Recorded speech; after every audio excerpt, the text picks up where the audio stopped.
rarement un sermon, puisque nous avons une interprétation de l'Évangile par Jésus lui-même, une interprétation de la parole de Dieu, du livre d'Isaïe. C'est aujourd'hui que cette parole s'accomplit. Rarement sermon aura provoqué autant de réactions contradictoires. Oui, Jésus l'avait dit en citant le prophète, « Je suis venu apporter la bonne nouvelle aux pauvres, libérer les captifs, apporter une année de bonheur et de bienfaits. » Aujourd'hui, dit-il, s'accomplit cette parole. Cet évangile, c'est un peu comme le portique de tout l'évangile selon saint Luc. Il y a la dimension de la prédication, de la mission, de la passion et de sa résurrection.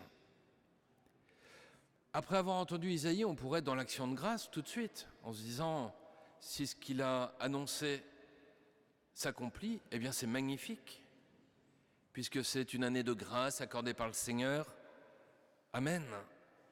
Eh bien non, ce n'est pas comme cela que ça fonctionne. Si Jésus est lui-même l'accomplissement de toutes les Écritures, il n'est pas accueilli. C'est la première chose que je voudrais vous dire. En révélant ce qu'il y a dans les cœurs, quand Jésus dit « Médecin, guéris-toi toi-même », il y a déjà ce rejet de Jésus. On entend déjà ici les paroles des pharisiens, des prêtres au pied de la croix, du larron qui ne tournera pas son cœur vers Jésus et qui l'insulte. Oui, il est parfois surprenant de voir, comme saint François d'Assise le disait, que l'amour n'est pas aimé. Et qu'au contraire, il peut même provoquer le rejet, la violence, alors qu'on pourrait rendre grâce. Il y a un autre passage dans l'Évangile où Jésus libère un possédé des esprits maléfiques. Cet homme est redevenu normal. Et pourtant, les gens du coin viennent pour chasser Jésus, partir ailleurs. L'amour n'est pas aimé. Évidemment, quand nous repensons au procès de Jésus, l'agneau innocent, ballotté entre les mains du Sanhédrin et de Pilate, nous pouvons le dire, l'amour n'est pas aimé. Et pourtant, tout le message du Christ est une bonne nouvelle. Lui qui nous dit « Je suis au milieu de vous, je suis avec vous tous les jours jusqu'à la consommation des siècles. » Est-ce que nous croyons à cela? Est-ce que nous croyons Jésus vraiment présent, ici, avec nous? Jésus va citer Isaïe, il va citer Élie, il va citer Élisée, des prophètes de l'Ancien Testament, mais ceux à qui il parle ont le cœur endurci, parce qu'ils voulaient recevoir le bien à la manière dont eux pensaient que le bien allait leur arriver. Il y a donc besoin d'un renouvellement nécessaire. Avec Jésus, on pourrait dire qu'on change totalement de logiciel. On change complètement de manière de penser. Il y a à la fois en lui une continuité, il vient accomplir les promesses, mais il y a aussi une rupture. On le voit sur des notions très claires comme le pur et l'impur qui sont très présentes au cœur de nombreuses religions et au cœur de la religion juive. Jésus vient dire, voilà, ce qui est impur, c'est ce qui sort du cœur de l'homme. Ça, c'est tout nouveau d'entendre ça. Ici, on le voit, il n'y a aucun accueil de ce qu'il est véritablement. N'est-il pas le fils de Joseph? Si nous restons avec un regard simplement humain sur Jésus, s'il n'est qu'un donneur de leçons, un sage de plus, une sorte de Bouddha juif, eh bien la vie de Jésus tient sur une feuille A4. Mais nous voulons avoir un autre regard, un regard de foi. La foi, c'est un chemin du regard vers le cœur. C'est avoir aussi un autre regard sur notre monde, sur ses lumières et ses ténèbres. Accueillir la grâce d'où qu'elle vienne, même de façon complètement imprévue, voire inopportune. On ne s'y attend pas et la grâce nous bouscule. Mais si on n'aime pas changer, on se crispe, on se fige. Oui, aujourd'hui, cette parole s'accomplit. Et d'aujourd'hui en aujourd'hui, on marche vers la vie éternelle. Sainte Thérèse de l'Enfant Jésus le disait, « Pour aimer, je n'ai rien qu'aujourd'hui. Pour t'aimer, ô mon Dieu, je n'ai rien qu'aujourd'hui. Je ne peux pas remettre à demain cet amour. Je ne peux pas remettre à demain cette charité.